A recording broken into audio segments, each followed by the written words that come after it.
मलिकों और चौधरियों की एक साथ वाली वो आखिरी दिवाली थी, क्योंकि उस रात जो हुआ उसने सिर्फ देवपुर के ही नहीं, दिलों के भी हिस्से कर दिए।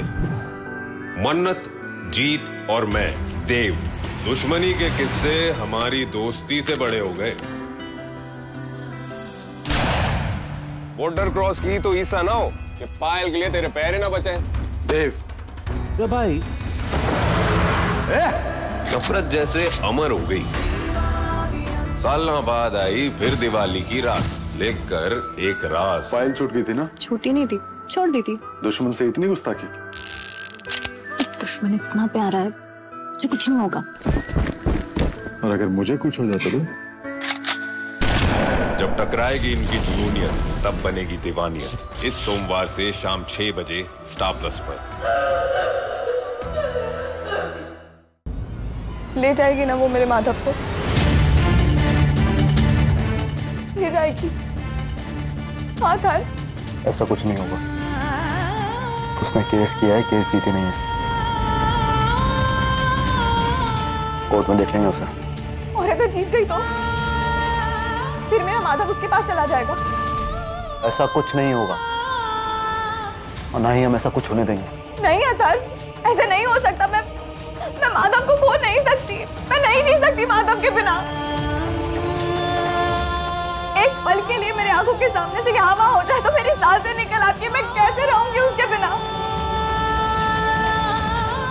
अतर कुछ करो प्लीज। मेरे माधव को मुझसे बिछड़ने मत दो प्लीज। हमारे बच्चे को कुछ नहीं होगा बेटा। हम उसे कहीं नहीं जाने देंगे, किसी कीमत पर भी नहीं। बहुत लंबी लड़ाई होगी ये आपके लिए, बहुत जोर से, बहुत देर तक चलेगी, क्योंकि ये लड़ाई दो इंसानों के बीच ही नहीं है, दो माँओं के बीच में है। और जब कोई माँ कुछ ठान लेती है तो उसे हिलाना कितना मुश्किल है कि मुझे आपको बताने की जरूरत नहीं है। कंगना के पास मौका है माधव को हमसे छीनने का। चाची माधव मेरा बेटा है। हाँ, लेकिन वो कंगना का भी बेटा है। ये तू क्या कह रही है माँ? सच कह रही हूँ माधव, और अदालत भी यही कहेगी। माधव कंगना का भी बेटा है और ये बात हम नकार नहीं सकते। तो क्या हुआ अगर माधव को उसने जन्म दिया है? मैंने माधव की परवरिश की है। मेरे प्यार की कोई कीमत नहीं। उसकी धड़कनों से मेरी सांसें जुड़ी हुई है। मैं मर जाऊंगी चाची माधव के बिना। आप माधव से कितना प्यार करती है ये मैं जानती हूँ, और कंगना की इस हरकत ने आपको कितना हिला दिया है ये भी देख सकती हूँ।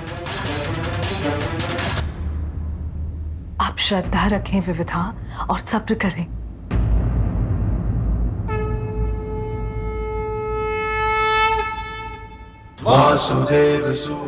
मुरारी जी है ना,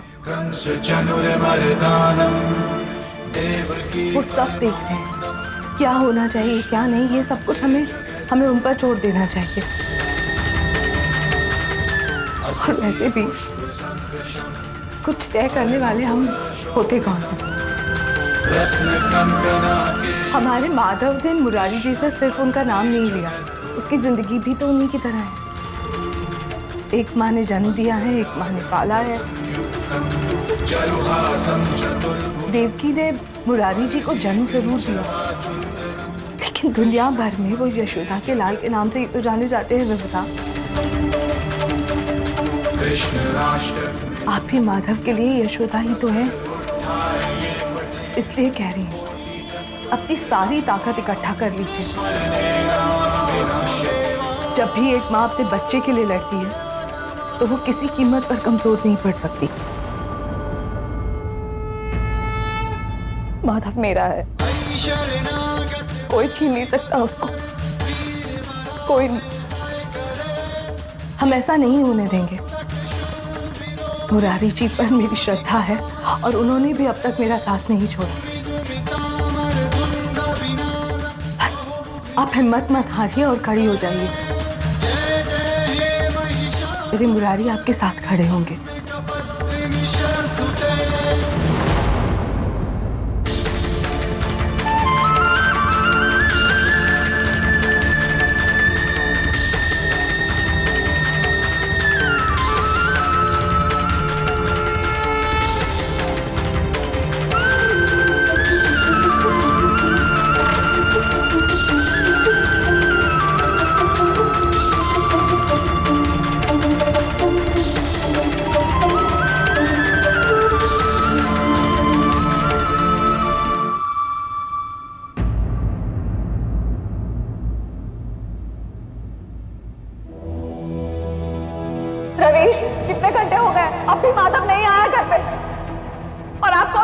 ही लगता है कि हमें कुछ नहीं करना चाहिए, नहीं ढूंढना चाहिए माधव को।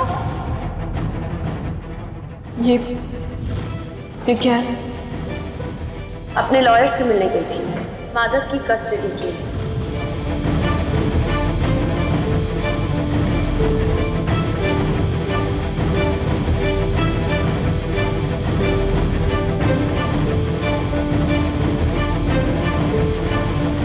रवीश,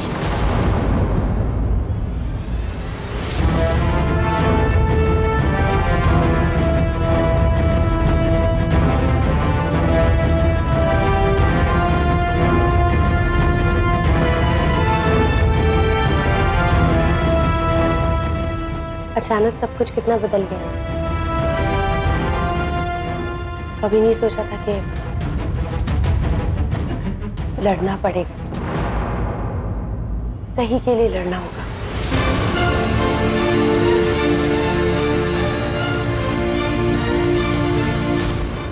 रवीश, ये क्या हुआ है?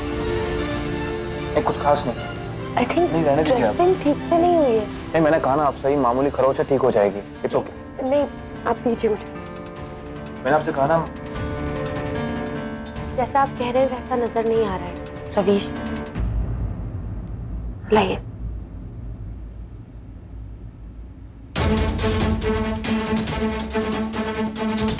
मिस्टर रवीश वशिष्ठ हमेशा बहादुरी का चोला पहने रहते हैं। किसी की जरूरत नहीं है, ना किसी की मदद की, ना किसी इंसान की। लेकिन मैंने महसूस किया है रवीश, देखा है पूरे परिवार में आप भीड़ में भी अकेले होते हैं।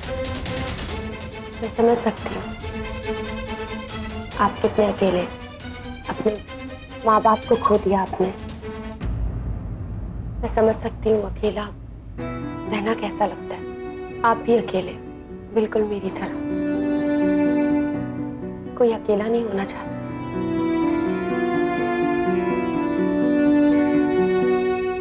आपने ये क्यों किया? आपको लीगल नोटिस भेजने की जरूरत क्या थी?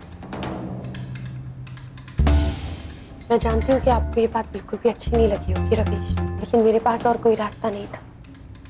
हालात ऐसे हो गए थे कि। हालात? कैसे हालात?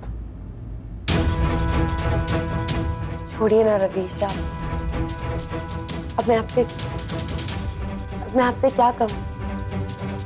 कोई भी अपने परिवार के बारे में गलत सुनना अच्छा नहीं समझता। और आप जो भी कहना चाहती हैं आप कहिए, क्योंकि मैं सुनना चाहता हूँ। कहिए आप।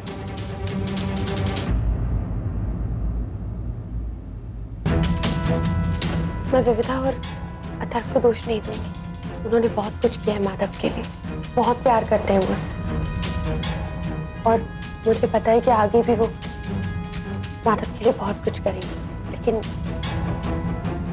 आपने देखा है, जब से खुशी इस घर में आई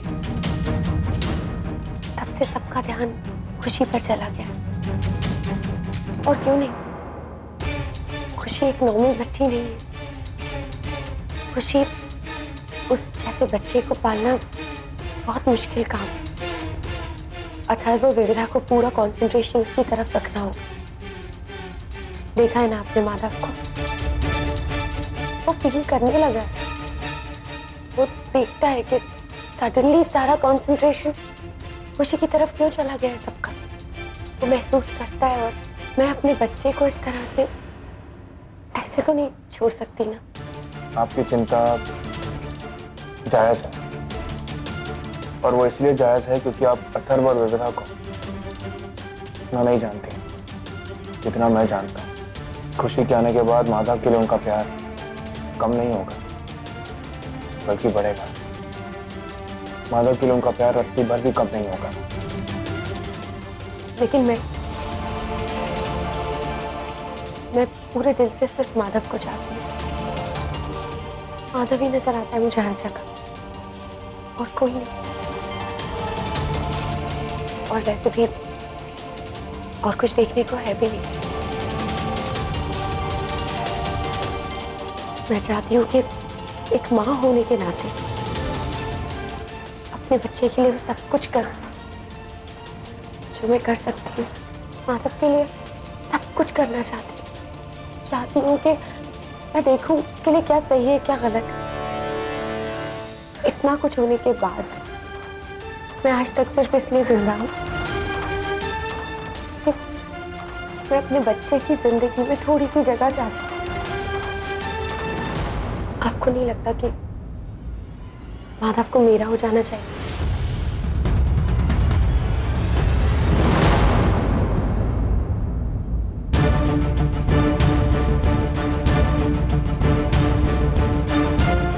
आपको मेरी आंखों में ममता नहीं नजर आती?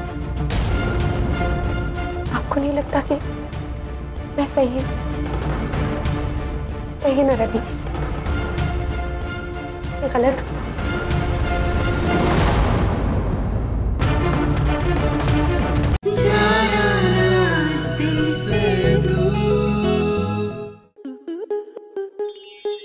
स्टार प्लस के ऐसे ही और बेहतरीन लम्हे देखने के लिए सब्सक्राइब करें हमारे YouTube चैनल को।